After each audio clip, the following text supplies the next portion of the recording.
እኛ ነበርን ቀደምቶቹ። መስጠት ብቻ አይደለም መሰጠት ያስፈልጋል። እናቴንም አባቴንም ከእስልምና ወደ ክርስትና አሁን እኛ መሰረት መጣል ነው የምንፈልገው።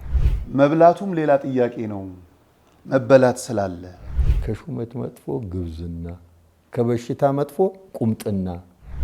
በዚህ 20 ዓመት ምን አገኛችሁ እናንተ በግል?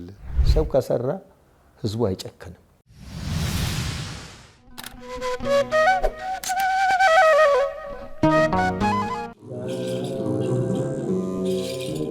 እግዚአብሔር አምላክ ዓለምን ከፈጠረበት ጥበቡ ይልቅ ዓለምን ያዳነበት ጥበቡ ይበልጣል።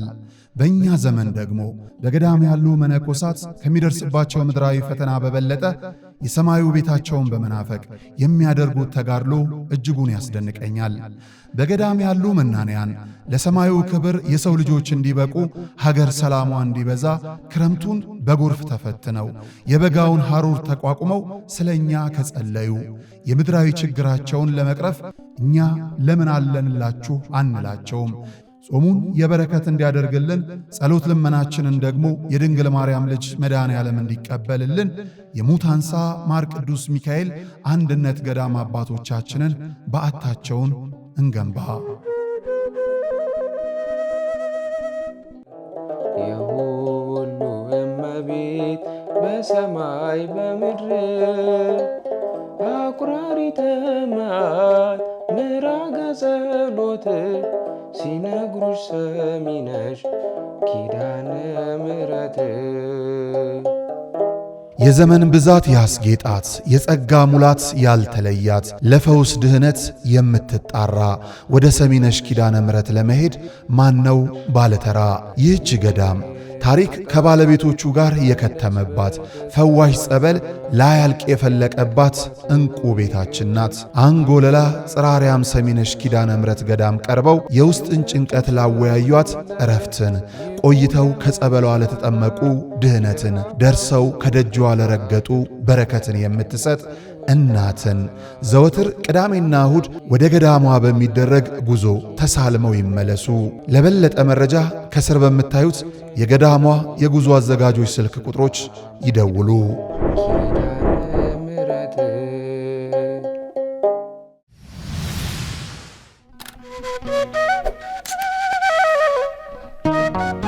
ሰላም ጤና ይስጥልን ክቡራን ተመልካቾቻችን እንደምን አላችሁ? ይህ ነጋሽ ሚዲያ ነው። ጋዜጠኛ ነጋሽ በዳዳ ነኝ። ከኔ ጋር ቆይታን ስለምታደርጉም ከልብ አመሰግናለሁ።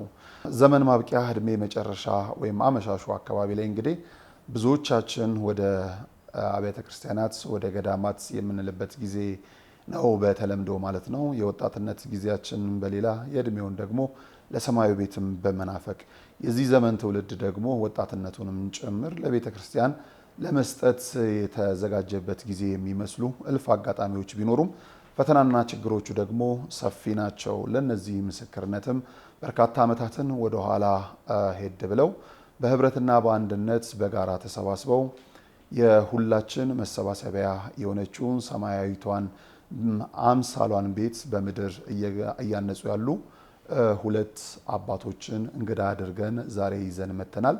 ከዓመታት በፊት እንዴት ተገናኙ? ስለምንስ ህብረት ፈጠሩ? ዛሬ ምን እየሰሩ ነው የሚለውን ጉዳይ ልንጨዋወት ነው ከነሱ ጋር።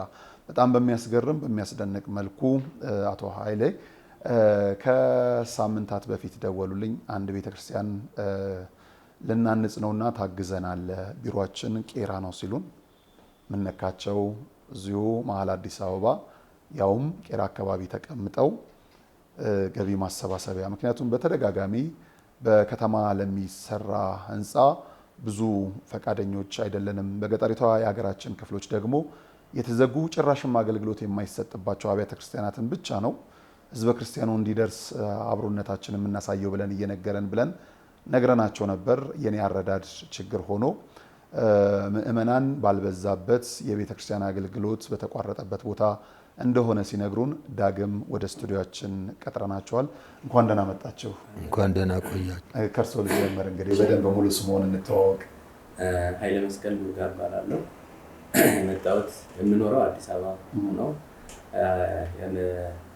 ንፋስ ስልክ ክፍለ ከተማ የምንኖረው ግን አሁን የመጣ ነው ነጋሽ ሚዲያ በብዙ ስራዎች የምናውቀው ብዙ አገልግሎቶች፣ ብዙ የቤተክርስቲያን ተጋድሎ የሚያደርግ ስለሆነ ከዚህ በፊትም በደንብ የሚዲያ እና ብዙ ስለምንከታተለው ስለማውቀው እና ይሄ ለዚች ለምንሰራት ቤተክርስቲያን ትልቅ እገዛና እርዳታ ካለው ከተከታዮቹ ጋራ ያደርግልናል በሚል ቀጥታ ያለንን ችግር ለሱ ለማሳሰብ ፈለኩኝ። በዚሁ አጋጣሚ እሱን አገኘሁት፣ ተነጋገርን። ያው ቅድም እንደተናገረው እሱ የእሱ አረዳድ እዚህ አዲስ አበባ የምንሰራ መስሎት ነበር። አዲስ አበባ ብዙ ምዕመን ስላለ ብዙ ተጋብዞ ይሰራል በሚል ነበር ያሰበው። እኛ ግን ወደ ገጠሩ ነው የምንሰራው፣ ምንም ቤተክርስቲያን በሌለበት፣ ምንም አሕዛብ በበዛበት ያችን ቤተክርስቲያን በአንድ ወንድም እንደዚህ አይነት ችግር አለ ቤተክርስቲያን የላቸውም ሲባል ያንን ቦታ ሄደን አይተን እንግዲህ እኛ ብዙ ቦታ የሰራናቸው አሉ። በገጠሪቷ ቤተክርስቲያን የተለያየ ቦታዎች ለምሳሌ አምቦ አካባቢ ሸነን ኪዳነ ምሕረት አንዘናል። እንደገና ወላይታ ገሱባ የሚባል ተክለ ሃይማኖት ቤተክርስቲያን እነዚሁ 12 ነበረን ኮሚቴዎች፣ እነሱ ጋር ሆነን አንዘናል። ቀጥሎ ወደ ሻሸመኔ አጄ ስላሴ የሚባል ከሻሸመኔ 35 ኪሎ ሜትር ርቀት ያለች ገጠር የምትገኝ የስላሴን ቤተክርስቲያን አንዘን ለምዕመኑ አስረክበን አስመርቀን በጳጳሳት አስመርቀናል። እንዲሁም በአዲስ አበባ ትልቅ ጎፋ ኪዳነ ምሕረት ካቴድራል እሱንም የህንፃ አሰሪ ኮሚቴዎች ሆነን በጥሩ ሁኔታ አሳንጸን ቤተክርስቲያኑን አስመርቀን በጳጳስ አቡነ ጳውሎስ ጊዜ አስመርቀን ለምዕመናችን ጋራ አንድ ላይ የምንገለገልበት ከነዚህ ኮሚቴዎች ጋር ሆነን ብዙ ስራዎች አሳልፈናል። አሁን በዛ የተነሳ ይህንን ቤተክርስቲያን ደግሞ አላቆም። ከዛ ጊዜ መነሻችን ኪዳነ ምሕረት ስትሆን ጎፋ ኪዳነ ምሕረት ስትሆን እስካሁን ድረስ እነዚህ ኮሚቴዎች አባቶች ናቸው፣ ትልልቅ አባቶች አሉ። ከነሱ ጋር አላቆምንም፣ ስራው እየቀጠለ ነው። ይህም ስንጨርስ እግዚአብሔር በፈቀደው የመራን ቦታ እንሰራለን ብለን አስበናል። አሁን ግን ይህን ቤተክርስቲያን ለመፈጸም ለማስመረቅ ጉልበትና አቅም ገንዘብ ስላጠረ ጉልበት አላጠረንም፣ ገንዘብ ስላጠረን ከኢትዮጵያ ሕዝብ ጋር አብረን ለመጨረስ ወደ ነጋሽ ሚዲያ መጥተን ይህንን እንዲያግዙን መጥተናል እና ይሄ ነው ያለን። እሺ አቶ ለምሳሌ ከልብ ነው የማመሰግነው። አባታችን እስኪ ስሞትን እንተዋወቅ። እኔ ክፍለ ገብረ ጻድቅ እባላለሁ። እሺ እዚህ ማህበር ይሄ የቤተ ክርስቲያን ኮሚቴ ከተቋቋመ ወደ 20 ዓመት በላይ አልፎታል። ቅድም ወንድማችን እንዳለው መነሻችን ጎፋ ኪዳነ ምሕረት ጎፋ ብዙኃን ኪዳነ ምሕረት ናት። ከዛ ተነስተን ነው ይሄንን ስራ የጀመርነው። ግን በእድሜ ማምሻም ላይ ነው ያለነው። እግዚአብሔር ተፈቀደ ሁሉን ነገር ማድረግ ይሞከራል። ሌላም አንድ ቤተክርስቲያንም አሁን ቀደም እሱ ረስቶታል እንጂ እኔ በመራም በሌላ ማህበር በመራም የነሱ የወንድሞቼ ክንድ ሆነውኝ ጀዌ ማርያም ጌጃ ሬዲዮ ጣቢያው ጋር እዛም ሰርተናል። ቆንጆ ቤተክርስቲያን ተሰርታ አሁን ልማቷም ቆንጆ ነው፣ አገልግሎት እየሰጠች ነው እና ብዙ ምኞታችን ብዙ ነው። እግዚአብሔር የፈቀደው ነው ግን የሚሆነው።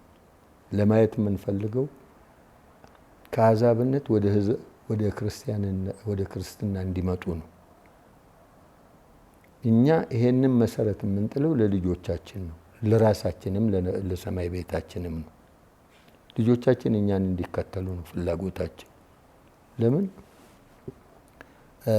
ቀደም ብሎ አባቶቻችን ባይተኙ ኖሮ ዛሬ ባልተዘረፍነ ነበር። በጣም ጸጸት አለኝ፣ አሁንም ጸጸት አለኝ። እኛ ነበርን ቀደምቶቹ፣ ግን ወደ ኋላ ተጫወቱብን፣ ወሰዱብን፣ ልጆቻችን ወሰዱ። ብዙ መብታችን ብዙ ነገር ከእጃችን ወጥቷል። ያን ለመመለስ ቤትም ቦታ ቤተክርስቲያን መቆም አለባት። አነስም ቢሆን ብላ ቤተክርስቲያን ከቆመች ቦታው ከተያዘ ትውልድ ይሰራዋል ወደፊት። በትክክል አሁን እኛ መሰረት መጣል ነው የምንፈልገው። መሰረቱ ከጣለ ትውልዱ ወደፊት አነሰኝ ካለ እንኳን እየጨመረ ሌላ ይሰራዋል። አሁን እኛ ያዝነው ቤተክርስቲያን ትንሽ አይደለም። እውነት ስንት ካሬ ሜትር እንደሚሆን እሱ ያውቃል። ከ200 ምናምን ካሬ ሜትር ነው። ወደ እሷ እንምጣ። ቀደም ስልናገር ነበርና በከተማ ቤተክርስቲያን አይገንባ እያልኩ አይደለም፣ አይታነጽ እያልኩ ይገባናል። ዋናው ነገር ምንድነው? ይብዛም ይነስም ሳይበላ ያድራታል እንጂ የተጀመረ ቤተክርስቲያን ሳይፈጸም አይቀርም በከተማ። በገጠር ደግሞ መብላቱም ሌላ ጥያቄ ነው፣ መበላት ስላለ። ስለዚህ ከከተማው ወደዛ እናሸጋግረው የሚል ፍላጎት ነው የኔ ያለኝ። በነገራችን ላይ ወደ 60 ያህል አብያተ ክርስቲያናት እርዳታ እንድናግዝ ዶክመንተሪ እንድንሰራ ተመዝግበዋል። አሁን እኛ ጋር ይሄ ሲሰላ በወር አንድ እንኳን ብንሰራ ወደ 5 ዓመት ይፈጃል። ከዚህ ወደ 34 አካባቢ የሚሆነው ከተማ አካባቢ ላይ ያለ ነው። ትተነዋል፣ በቃ ያንን ትተነዋል ማለት ነው። የሚቀረው ወደ 26 አካባቢ ነው ወደ ገጠሪቷ ያለው ማለት ነው። ያንን ብንሰራው ደግሞ ወደ 2 ዓመታት ውስጥ ቶሎ እንደርሳለን። እንግዲህ አለፍ ሲልም አንዳንዴ በከተማ ያሉት ፋይናንስም ምንም ስላላቸው እኛን አስቀድሙን ብዙ ነገር የሚሉት ነገሮች አሉ። በዛ አማራጭ በዛ እንሄድም። የእናንተንም ልብ ያሸነፈን ስትደውሉ ቶሎ እንድንመጣ ያደረግነው ህይወታችሁን ሰጥታችሁ ጊዜያችሁን መስዋዕት አድርጋችሁ እንዲህ በጸጸት ተሞልታችሁ ለገጠሪቷ አብያተ ክርስቲያናት የምትለፉ ከሆነ ለምን አናግዝም በሚል ነው። ክቡራን ተመልካቾቻችን የኛ እገዛ ትልቅ አይደለም። እነዚህን አባቶች የእግዚአብሔር ቤት ፍቅር ያለባቸውን ከእናንተ ጋር ማገናኘት ነው። በረከቱን የምትቋደሱት እናንተ ናችሁ። ለበረከት መንገድ ሆነን ነው የመጣ ነው። ወደ ዋናነት አይኔ አባት ወደ እርሶ ስመጣ አሁን የጀመራችሁት ቤተክርስቲያን እጅ ያጠራችሁ ገንብታችሁ መጨረስ የምትፈልጉት ቤተክርስቲያን የማን ነው? የት ነው የሚገኘው? ስለሱ እናውራ እስቲ። በሐዋሳ ሰበታ አለፍ ብሎ ሀሮጅላ የሚባል ቦታ ላይ ነው። በዛ ቦታ ምንም ቤተክርስቲያን የለም። መሀል ላይ ነው ምንም ቤተክርስቲያን የለም። እኛ አስከሬን ከሰበታ ከሀሮጅላ መጥቶ የሚቀበረው ሰበታ አቦ ነው። ይሄም አንድ ትልቅ ችግር ነው። ግን እነዚህ አባቶች በዛ አካባቢ ያሉት 10 የሆኑ 15 ከመመረር ወደ ሌላ ይሄዳሉ። ያንን ለመመለስ እዛ ቦታ ለመሰራት አለበት። አሁን ተጀምሯል። መድኃኔዓለምና ተክለ ሃይማኖት ጸላት ገብቷል። ትንሽ መቃጁ አለች። አሁን ያንን ቤተክርስቲያን ሰርተን እዛ ውስጥ ለማስገባት ምን ፈልገው ያልገባቸው ሰዎች ሊረዱን አይፈቅዱ ይሆናል። እኛ ግን እንደናንተ ያለ በጎ ሐሳቢ ሊረዱን የሚችሉትን ወንድሞችና እህቶች፣ እናቶች፣ አባቶች በመጠየቅ ያን ቤተክርስቲያን ለፍጻሜ ለማድረስ ነው አሁን ጥያቄያችን እኛ እና ከጀመርነውም 1-4 ዓመት ሆኖናል። ምን ላይ ደርሷል? አሁን ይሄው ድምድማቱ እስከለተኑ ወጥቷል። ሌላው ነው እያጠረን እጅ እያዘን። አሁን እኛ ከመብላታችን ቤታችን ከመኖራችን የሱ ነገር ያሳስበናል። በእውነት ለምንድን ነው የእግዚአብሔር ቤት የእግዚአብሔር ጽላት የእግዚአብሔር ታቦት እዛ በዛች በትንሽ ጎጆ ውስጥ ሲኖር እኛ በከተማ ጮማ ብንበላ ብንጠጣ ምን ይጠቅመናል? ጥለነው ነው የምንሄድ። ስንሄድም ይዘነው የምንሄድ የለም። ራቁታችን መተናል፣ ራቁታችን እንመለሳለን። የዚህ ዓለም ሀብት እያብለጨለጨ ያታልለናል እንጂ ምንም የሚጠቅመን ነገር የለም። የኛም አይደለም። ይህንንም በማሰብ ነው። አሁን ሸገር ሲቲ ነው ኦሮሚያ ነው ቦታ ኦሮሚያ ነው። እንግዲህ ቅድም ሲናገሩ ነበርና የእድሜ ማምሻ ላይ ነን ሲሉ ነበረ አባታችን። ዘመን ማብቂያ ላይ እንዲህ አይነት አገልግሎት ብዙዎች መሳተፍ ይፈልጋሉ። የእናንተ ግን 20 ዓመታትን ወደ ኋላ መለስ ስንል ምናልባትም በደንብ በሚሰራበት ጊዜ ላይ የተጀመረ ስብስብ ነው። ከናንተም ደግሞ መለስ ብሎ አሁን ወጣቱ በቤተ ክርስቲያን ቅናት የተቃጠለበት ነው። ደስ ይላል ያንን ሲመጣ። የእናንተ ግንኙነት እንግዲህ እዚሁ በኪዳነ ምሕረት እንደሆነ ነግራችሁ ነበርና ስትጀምሩ ስንት ናችሁ? አሁን ስንት ነው? በመዋጮ ነው ወይስ በምንድን ነው ቤተክርስቲያን የምታነጹት? ታቷል መስከረ በጣም ጥሩ። እኛ ስንጀምር በወጣትነታችን ጊዜ በጎፋ ኪዳነ ምሕረት ከዛ በፊትም የሰራናቸው ቤተክርስቲያናት በግልም ያደረግናቸው አሉ። እዚህ ላይ በአንዳቸው በገጠሪቷ ቤተክርስቲያን ብዙ ሰርተናል፣ ብዙ ነገር አድርገናል። ግን ከነዚህ ወንድሞቻችን ጋር የተገናኘ ነው በጎፋ ቤዛ ኪዳነ ምሕረት ነው። ጎፋ ቤዛ ብዙኃን ኪዳነ ምሕረት ለብዙ ጊዜ ከ16 ዓመት በላይ ተጀምራ ሳታልቅ የቆየች ቤተክርስቲያን ነበረች። ከዛ እኔ እንዳጋጣሚ ወደዛ ቦታ ሽፍት በማድረግ ወደ ኪዳነ ምሕረት ሽፍት በማድረግ እዛ ላይ ሳይ የራሳችንን የሆነ እችን ቤተክርስቲያን ለምን ትቆማለች? ምንድነው ችግሯ ብለን ከህንፃ ሰሪ ኮሚቴ ጠይቀን እነዛ ህንፃ ሰሪ ኮሚቴ የገንዘብ እጥረት እንደሆነ ነገሩ። ከዛ በኋላ ምንድነው ማድረግ ያለብን ብለን አሰብን። ከዛ በኋላ ገቢ የምናገኝባቸው ነገሮች የእግር ጉዞ አዘጋጀን። የመጀመሪያ ጊዜ ለጎፋ ቤዛ ብዙኃን ኪዳነ ምሕረት በዛ በእግር ጉዞ ትኬት አሳትመን እያንዳንዱ 10 ሰው የሚይዝ ፎርም አዘጋጅተን ከ10 ውስጥ አንድ 10 ብር እንዲገኝበት አድርገን በዛን ጊዜ 10 ብር ብዙ ነበረ እና የ10 ብር ተሰብስቦ ወደ 160 ሺህ ብር አገኘን። ከዛ በኋላ 160 ሺህ ብር አገኝተን ያንን ቤተክርስቲያን እንቅስቃሴዋ እንዲጀምር አደረግን። ከዋና ኮሚቴ ጋራ እንቅስቃሴ እንዲጀምር አደረግን። ከዛ በኋላ አላረፍንም፣ ገንዘብ አጠረን። እንደገና ዋቢ ሸበሌ ሆቴል አስፈቀደን አርቲስቶችን ሰብስበን ነሽመልስ አበራ፣ ትዕግስት ዋሲሁን ትልልቅ አርቲስቶችን ሰብስበን ከነሱ ጋር ደግሞ ዋቢ ሸበሌ አስፈቅደውልን በነፃ አስፈቅደውን የሆቴል ትልቅ ግብዣ ተደርጎ ስፖንሰር አገኝተን በጣም ብዙ ብር ተገኘ ለዛች ቤተክርስቲያን። በዛን ዘመን ወደ 400 ሺህ ብር አካባቢ ተገኝቶ ቤተክርስቲያኑ አልቆም። ብዙ ነው ታሪኩና የጎፋ ቤዛ ብዙኃን ኪዳነ። ከዛ በኋላ እነዚህ አባቶች በንዑሳን ኮሚቴ ተደራጅተን በንዑሳን ኮሚቴ እያገዝን ይሄን ሁሉ የሚሰራው ይሄ ኮሚቴ ነው። በንዑሳን ኮሚቴ ተደራጅቶ እነዚህ ስራዎች ቤተክርስቲያኑን እንዲፈጸም እንዲሰራ በትልቅ እንዲሰራ አድርገን ከዛ በኋላ ስናስመርቅ መለያየት የለብን። ካሁን በኋላ ወደ ገጠር እናስብ፣ ወደ ገጠር እንውጣ። አዲስ አበባ ይሄን ሰርተን ይበቃናል። አዲስ አበባ ላይ ስለዚህ ወደ ገጠር ሄደን በገጠር ያለውን ችግር ሳንለያይ ይሄ መንፈሳችን ሳይቀየር የቤተክርስቲያናችንን ችግር እንጠይቅና እንስራ በሚል ከዛ በኋላ ወዴት ሄድን? ወደ አምቦ ሸነን ኪዳነ ምሕረት እሷን በ2 ዓመት ጊዜ ወደ 12 ነን፣ ቋሚ ኮሚቴው 12 ነን። በ2 ዓመት ጊዜ ያን ኪዳነ ምሕረት ለዛ አካባቢ ሰው ምንም ፈርሶ ነበር። በትንሽ ቤት እንደ አባት ቤት ውስጥ ነበር ታውቶ አባት በቤታቸው አስቀምጠውት ይህን ስንሰማ እንዴት ቤት ይቀመጣል? ቤተክርስቲያን የለውም፣ ቤተክርስቲያን የለም። ሌባም ነበረ፣ ዝም ብሎ ትንሽ ቤት ነበረ። ያቺ ቤተክርስቲያን እንዴት ቤት ውስጥ ታቦት ይቀመጣል ብለን ተረባርበን ሄደን ያንን ህንፃ ቤተክርስቲያን ሰርተንላቸው ታቦት ወደዛ ገብቶ በቁልፍ ደህና ቁልፍ ተደርጎ መንበር ተሰርቶ ያንን ነገር ሁሉ አስተካክለን እሱን ማስመርቀን ጨርሰን ከመጣን በኋላ እንደገና ወዴት እንሄድ? አሁን እዛ አስመርቀናል ብለን ወላይታ ገሱባ የሚባል አባታችን ሃይማኖት ምንም የለም እዛ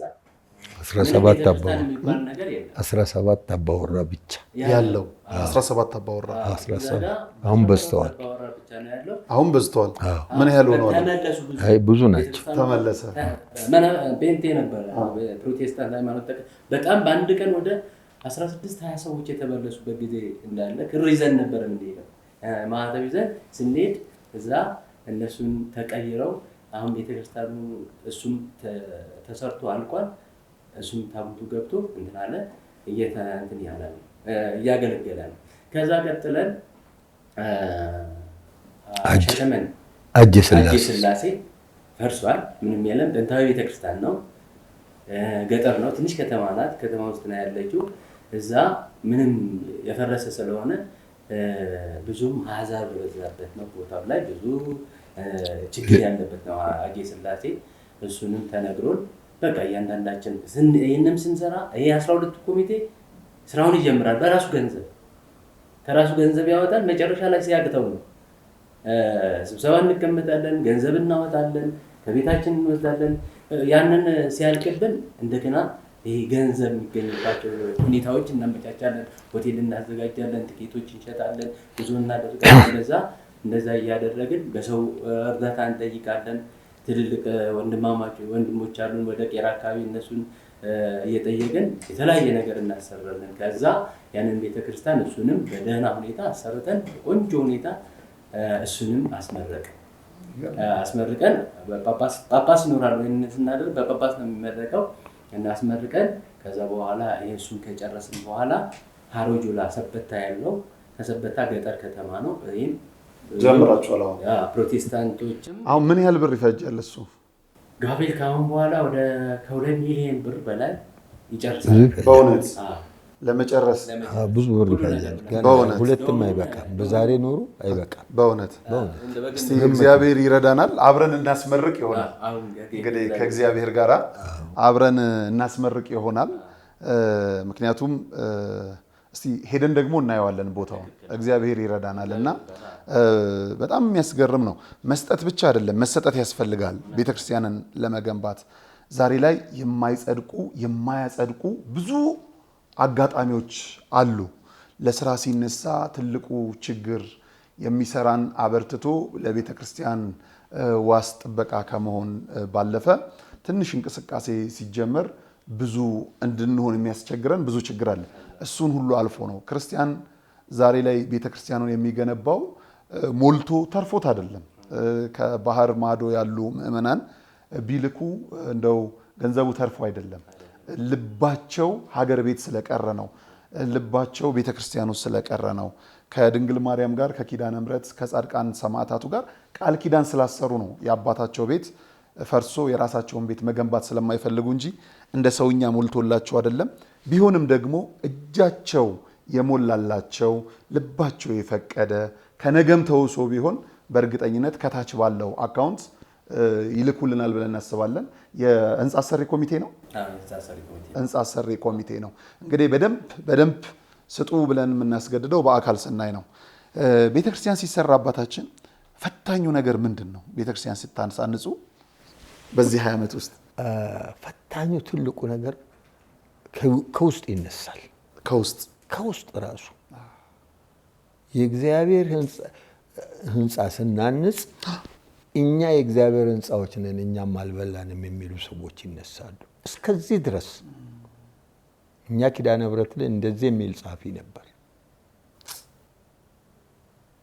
ካህናቶቹ ግን ብዙዎች ህንፃ ስላሴ ቤተ መቅደሱን ስትሰሩ እኛም ህንፃ ስላሴ ነን ካልበላን ይባላል። ግን ጥሩ አባቶች ነበሩ በዛን ዘመን፣ በእድሜ ሄደዋል። አሁን የመጣንበት ይሄ አይደለም እያሉ እየገሰጡ ከኛ ጋር የተሰለፉ ብዙ አባቶች ነበሩ። በእውነት ነው የምለው። ኮሎኑ ላይ ወድቃለሁ ሳይሉ ወጥቶ የሚያጥኑ አባቶች ሁሉ አልፈዋል።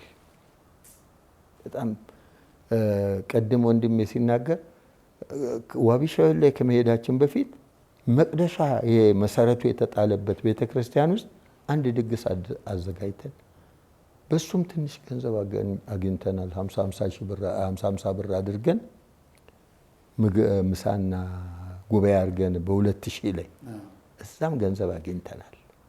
ሰው ከሰራ ህዝቡ አይጨክንም። ህዝቡን የሚያስጨክነው ምንድነው? መጥፎ ስራዎች ናቸው። እኛ አሁን እኔ ቅድም የነገርኩ ቤተክርስቲያን ማርያም ጀዌ ሲሄድ 1 ብር አይጠይቁኝም። እዛ ያሉት ሰዎች በሙሉ ብቻ አንተ የምትችለውን አምጣልን ነው የሚሉ። በዛን ጊዜ በደስታ ነው። ከቤቴ ብዙ ገንዘብ አወጣ ነበር። በእውነት ነው የምለው። ለምን ደስ ይለኛል። ብር አይጠይቁኝማ። ገንዘብ ቢጠይቁኝ ወደ መጣላት እንሄድ ነበር። እቃ ነው የሚጠይቁት። ብረት አምጣልን ይላሉ። ብረት ሲገኝ ብረት ይሰጣሉ። አሸዋ ገዛልን ሲሉ አሸዋ ገዛሉ። በቃ እንደዚህ ያለ ሲሚንቶ ገዛልን። በቃ እንደዚህ እያደረግ በኋላ እንደውም እኔ ሞራሌ አድጎ ድምፅ ማጉያው መቀደሻው እሱን ምንድነው ይሄ ምንጣፉን መንበሩን እዛው በእኛው ሰው አሰርቼ ራሴ አስገብቻለሁ በራሴ አቅም እንኳን። ምክንያቱም ደስ ሲልህ ትሰጣለህ። የሚያስቸግር ሰው ሲኖር ግን አትሰጥም። እንዴ እኔ ገንዘቤን አምጥቼ አሁን በቀደም ስቴጅ ይሰራሉ። እዛ ሲሄድ ስቴጅ ማለት ደረጃ ይሄ መስበኪያውን ፊት ለፊቱ አውደ ምሕረቱን ቃል አልገባውም። ለዚህ ሴራሚክ 27,000 ብር ይፈልጋል ተባለ። 40 ምናምን ካሬ ሜትር በኋላ ዝም አንድ ልጅ አለ እዛ ቢሮ ሄደን ስናወራ ችንማ ሴራሚክ የሚያነጥፏት እርሶ ነው ታለ። በእውነት ውስጤ ደስ አለኝ። ምንም ኑሮዬ ከባድ ሀብታም ሆኜ አይደለም፣ ግን ሲለኝ ትኬት የለም አልኩና መጣሁና ለልጆቼም ነገርኩ። እንዲህ ያዘውኛል እኮ ምን ይሻለኛል አልኩ። እንግዲህ እናዋጣለን ምን ችግር አለ አሉኝ። 30,000 ብር ወስጄ ሰጠኋቸው። ወስደው ሰሯት። አሁን ሂዳር 21 ሲሄድ ተሰርቶ ነው የጠበቀኝ። ደስ ይላል ደግሞ። አዎ ገንዘቡን አምጡ ማይለን ከሆነ በጣም ደስተኛ ሆነን እንሰራለን። አቅማችን ያለው ሰውም ይረዳናል። ገንዘቡ ሲጠፋ ነው ችግር ያለው። እኛ ጋር አይጠፋም። በእውነት 5 ሳንቲም አጠፋም። እግዚአብሔር ምስክሬ ነው። በእግዚአብሔር ፊት ነው የምናገረው። ይሄ እኛ ወደን አደረግን እንጂ ሰውንስ ለማስገደድ ለምን እንሄዳለን? እሱ የሰጠንን ከሰረቅ ነው፣ እሱ የሰጠንን ካጠፋ ነው ለምን እንሄዳለን? መሰረታችን ማጥፋት ነው። ዘር ያጠፋል። እኔ ቀድመ አያቴ ቄስ ናቸው፣ አያቴ ቄስ ናቸው። አያቴ ምን አሉ? ከሹመት መጥፎ ግብዝና፣ ከበሽታ መጥፎ ቁምጥና አሉ። ለምን እንዲያሉ አባትዬ ስንላቸው አይ ልጆች አታውቁትም፣ ድሮ ገበዝ ነው ቤተክርስቲያን የሚያስተዳድር እጅ ይሳሳትና ዘር ያጠፋል ይላሉ። እንዲያለውን ተምሬ ነው ያደግኩት። እኔ ያልሆንኩም እንጂ እነሱ ሆነዋል። እና ቤተክርስቲያንን ሁላችን ብንታገልላት ብንለፋላት፣ ሃይማኖታችን እኮ ከማንም በላይ ናት፣ የተቀደሰች እኮ ናት። እኛ በእንጨት እናመልክ፣ በውሃ እናመልክ፣ በዛፍ እናመልክ፣ በድንጋይ እናመልክ፣ በእግዚአብሔር ነው የምናመልከው። አንድ ኢየሱስ ክርስቶስ ደሙን የሰጠልን ራሱን አሳልፎ የሰጠልን በሱ ነው የምናመልከው። አምላካችን እሱ ነው። ይገርማል። እንደው ደስ ይላል። ስቱዲዮ ድረስ ኑ ብዬ ስጠራ ሳያችሁ በእድሜ ከፍ ያለ አባት ኑ ማለትም ከባድ ነው፣ መምጣት ነበረብኝ። ግን ያው ቦታው እዚህ ስለሆነ ነው እየጠራ ነውና በዚህ 20 ዓመት ምን አገኛችሁ እናንተ በግል? ለቤቱ ስትለፉ ቤት ጎሎባችኋል ወይ? ህይወት ጎሎባችኋል ወይ? እንደሚባለው እንደው ኪሳራ አለው ወይ ለቤቱ መልፋት? እስቲ ከእርሶ ልጀምር አቶ ኃይለመስቀል፣ ከዛ ወደ አባቴ ወደ እርሶ እመጣለሁ። በጣም ጥሩ ጥያቄ ነው። እግዚአብሔር ሲጠራን በተለያየ ነገር እኛ ታሪካችን ብዙ ነው። እዚህ ጋር ብዙ ከተለያየ ነገር ከአሕዛብ ሁሉ የመጣ ነው። እኔ በራሴ በአሕዛብ የመጣው ሲጠራኝ ጌታ በልዩ አጠራር ነው የጠራኝ። እሺ እስቲ እንስማው አስፈላጊ ከሆነ። እኔ እስላም ነበር። አባቴም እናቴም ከጊዜ በኋላ ሰለሙ። እኔ 6ኛ ክፍል ተማሪ እያለሁ እነሱ ሰለሙ።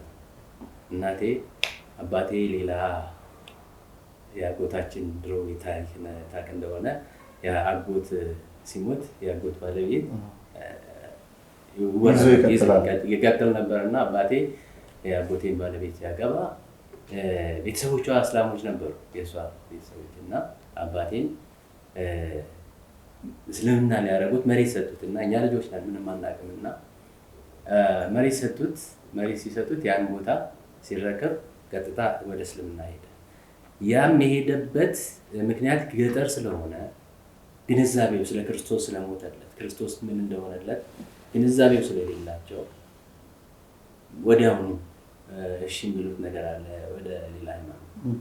ከዛ እኔ ከዛ ትምህርቴን እስከ 8ኛ ታሪክ ውስጥ ከዛ እዚህ ድረስ ከገባ 8ኛ ክፍል ጨርሼ አጎቴ አዲስ አበባ ለዚህ በ1980 መጣሁ።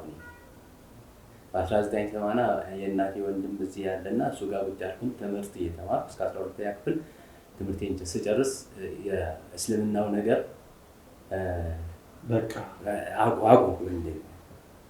አቆምኩና እግዚአብሔር በፈለገው ጊዜ የእነሱን አልሆንኩም። በቃ ጾማቸው መጾም ምናምን ከጊዜ በኋላ ስለሆነ ውስጤም የለም። ከዛ በኋላ ቀጠለ እየኖርኩኝ ያለ 12ኛ ክፍል ከጨረስኩ በኋላ ታመምኩ፣ በጣም ታመምኩ። የእውነቴ ነው። እንኳን እዚህ ላይ በጣም ታመምኩና ችግር የነበረው እዚህ ሆዴ ላይ ነበር። በጣም ኃይለኛ ህመም ለ3 ዓመት ያለ እንቅልፍ ወደ ብዙ መድኃኒት ተወሰድኩ። እዛ ጋር መድኃኒት ይሰጠኛል፣ የለም አይደለም። የኔ ጌታ የእውነቴ ነው ምስክር መድኃኒዓለም የኔ አባት በህልም አይዞህ ትድናለህ፣ ሄደህ የማርያም ጸበል ጠጣ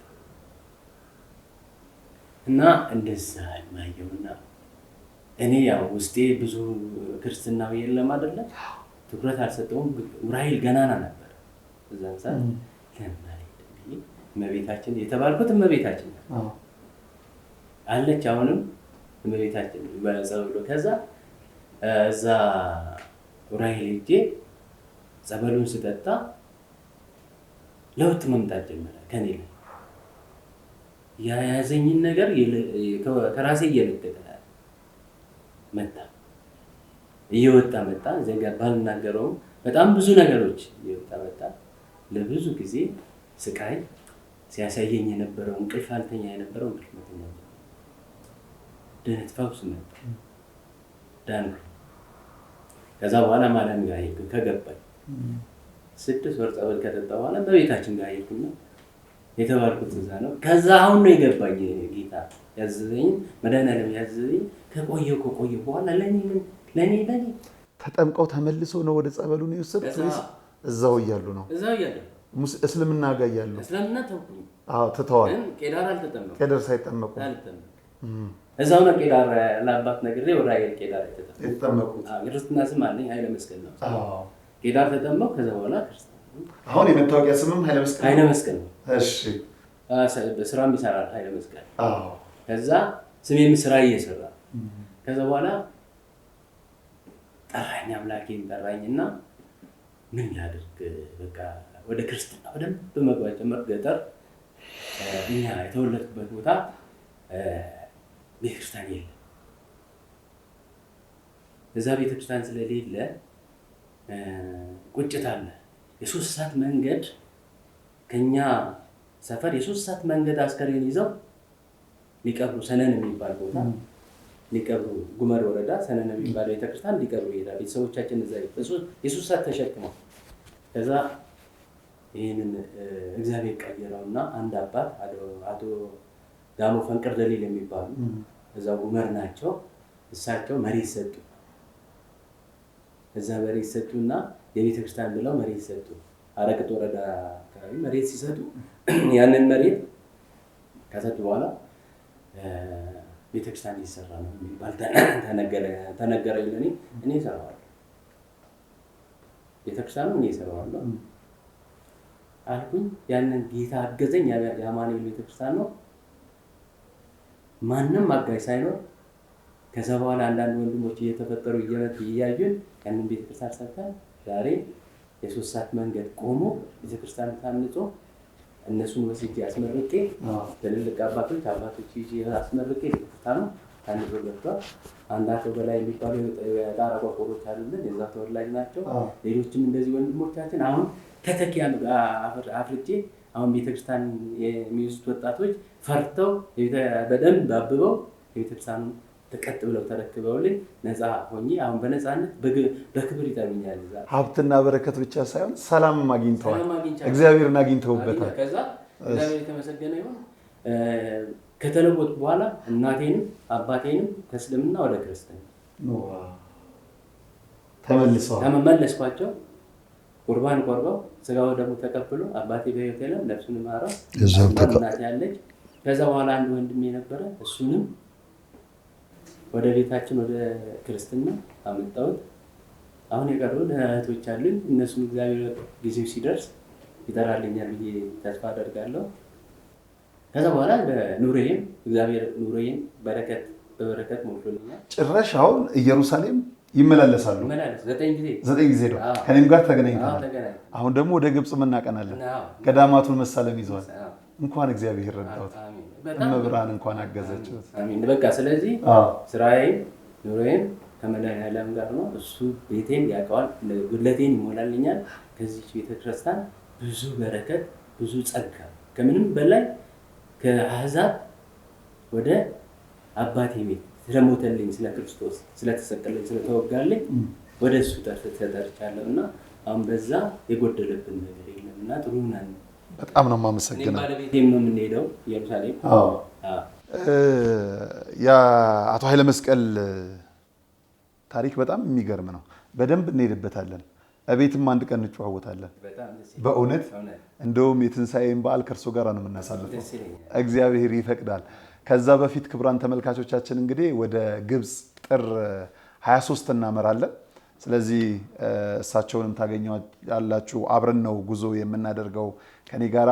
በዛ በጉዞ መሳተፍ የምትፈልጉ በ0972 080808 እየደወላችሁ ነገሩን እዛም በደንብ ታገኛቻላችሁ። ለትንሣኤ ደግሞ በደንብ የእሳቸው ታሪክ ላይ ብቻ ቆይታናል። እግዚአብሔር ሲሰራ እንደዚህ ነው። የጠፋውን በግ መልሶ የራሱን ቤትም ጭምር የሚያሳንጽ ባለሟልም ጭምር ያደርጋልና እግዚአብሔር ሲያከብር እንዲህ ነው። እኔ በጣም ደስ ብሎኝ ነው የመጣንበትን ዓላማ እንዳይሸፍንብኝ ብዬ ነው። በደንብ እንመለሳለን። ከልጅነት የነበረውን ከባለቤቶት ጋር ከልጆቹ ከሁሉ ጋር እንጨዋወታለን። ይህቺንም ደግሞ አሁን ሰበታ ሐዋስ አካባቢ ሀሮጅ ላይ እየሰሯት ያላትን አብያተ ክርስቲያን በቅርቡ አብረን በጋራ ሄደን እንጎበኛለን። በእርግጠኝነት አባቶቼ አብረን ነው የምናስመረቃት ይቺን ቤተ ክርስቲያን። እግዚአብሔር ይረዳናል። በገጠር ያለች ናት። ለዚች የቤተ ክርስቲያን አገልግሎት ጊዜያችንንም ጉልበታችንንም ገንዘባችንንም የሚቻለውን ነገር ሁሉ መስዋዕት አድርገን አብረን እንጨርሳለን። አባቴ ወደ እርሶ ልምጣ። ምን አገኙ ከዚች ቤተ ክርስቲያን? ምን ተሰጡት? ልክ እንዳልኩት የእድሜ ማብሻ ላይ የሚመስል የእርጅና ካባው ነጩን ቢለብሱ ከወጣትነት ያልተናነሰ ልብ ለእግዚአብሔር ቤት ቅናት ደስ የሚያሰኝ ነው ሳወራና እንደው ምን አገኙ? እግዚአብሔር ይመስገን በሁሉም ባርኮኛል። እግዚአብሔር ያሳጣኝ ነገር የለም። አሜን። ልጆች አሉኝ። ልጆቼን ድሬ የልጅ ልጅ ማይቻለሁ። ከዚህ የበለጠ በረከትም የለም። በጣም ደስ ይለኛል። እግዚአብሔር የተመሰገነ ይሁን። እኔ የጎደለብኝ ነገር የለም። እበላለሁ፣ ጠጣለሁ፣ ለመኖር እችላለሁ። እስካሁን ችያለሁ። ለሚቀረው ደግሞ አልጨነቅለትም። እጄ የመጣሁትም የለ እጄ መሄደውም የለኝም። በቃ ይሄ ነው ውሳኔ። እጄ የመጣሁትም የለ እጄ የሚሄደውም የለኝም።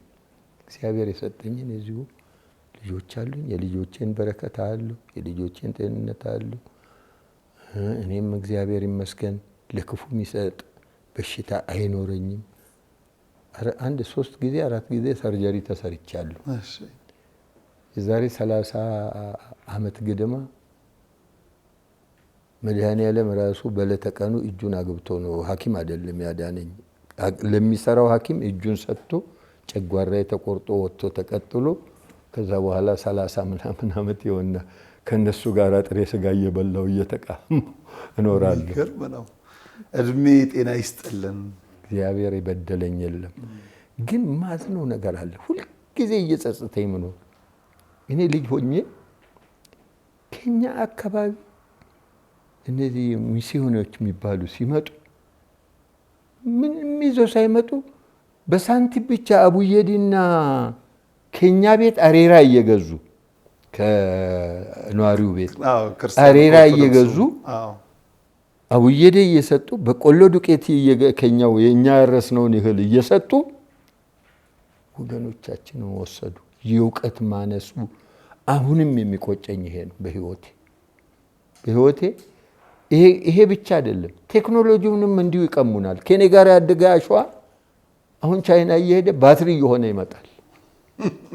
በጣም የሚያሳዝን እኮ ነው። ከኔ ጋር ያደገ እንዲህ እያዩት እንደ ወርቅ የሚብለጨለጭ አሸዋ አለ።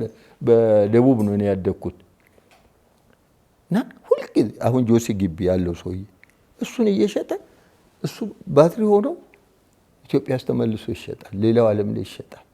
እንዲህ ያለው ሀብታችን መሄዱ ብቻ ያሳዝናል። ግድ የለም እውቀት ስለሌለ ሁሉ ይካሳል። ለልጆቻችን እግዚአብሔር ይህንን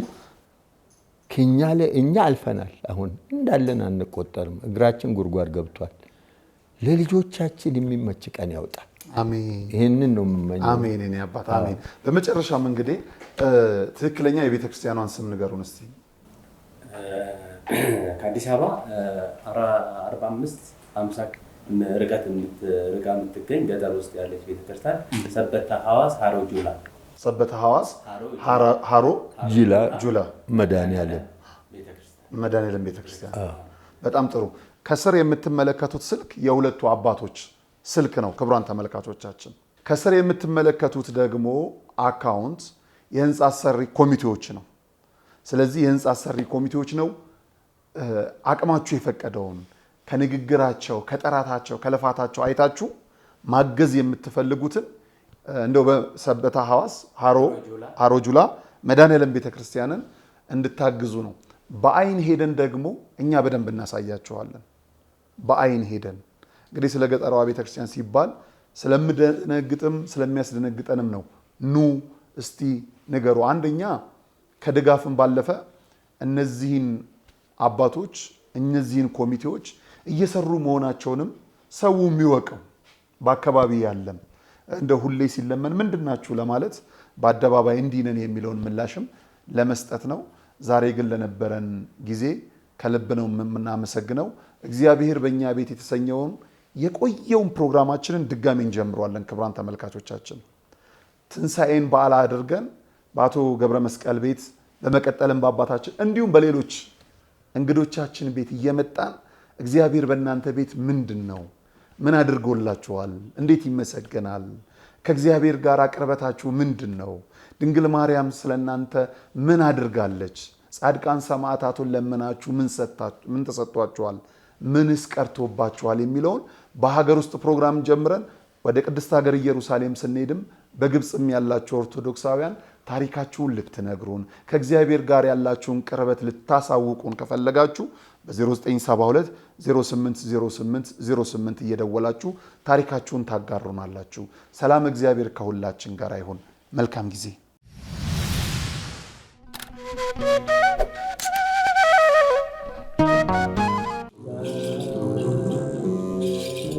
እግዚአብሔር አምላክ ዓለምን ከፈጠረበት ጥበቡ ይልቅ ዓለምን ያዳነበት ጥበቡ ይበልጣል። በእኛ ዘመን ደግሞ በገዳም ያሉ መነኮሳት ከሚደርስባቸው ምድራዊ ፈተና በበለጠ የሰማዩ ቤታቸውን በመናፈቅ የሚያደርጉት ተጋድሎ እጅጉን ያስደንቀኛል። በገዳም ያሉ መናንያን ለሰማዩ ክብር የሰው ልጆች እንዲበቁ ሀገር ሰላሟ እንዲበዛ ክረምቱን በጎርፍ ተፈትነው የበጋውን ሐሩር ተቋቁመው ስለኛ ከጸለዩ የምድራዊ ችግራቸውን ለመቅረፍ እኛ ለምን አለንላችሁ አንላቸውም። ጾሙን የበረከት እንዲያደርግልን ጸሎት ልመናችንን ደግሞ የድንግል ማርያም ልጅ መድኃኔዓለም እንዲቀበልልን የሙታንሳ ማር ቅዱስ ሚካኤል አንድነት ገዳም አባቶቻችንን በዓታቸውን እንገንባ። የሁሉ እመቤት በሰማይ በምድር አቁራሪተ መዓት ምራገ ጸሎት ሲነግሩሽ ሰሚነሽ ኪዳነ ምሕረት። የዘመን ብዛት ያስጌጣት የጸጋ ሙላት ያልተለያት ለፈውስ ድህነት የምትጣራ ወደ ሰሚነሽ ኪዳነ ምሕረት ለመሄድ ማነው ባለተራ? ይህች ገዳም ታሪክ ከባለቤቶቹ ጋር የከተመባት ፈዋሽ ጸበል ላያልቅ የፈለቀባት እንቁ ቤታችን ናት። አንጎለላ ጽራርያም ሰሚነሽ ኪዳነ ምሕረት ገዳም ቀርበው የውስጥን ጭንቀት ላወያዩት እረፍትን፣ ቆይተው ከጸበሏ ለተጠመቁ ድህነትን፣ ደርሰው ከደጇ ለረገጡ በረከትን የምትሰጥ እናትን ዘወትር ቅዳሜና እሁድ ወደ ገዳሟ በሚደረግ ጉዞ ተሳልመው ይመለሱ። ለበለጠ መረጃ ከስር በምታዩት የገዳሟ የጉዞ አዘጋጆች ስልክ ቁጥሮች ይደውሉ። ኪዳነ ምሕረት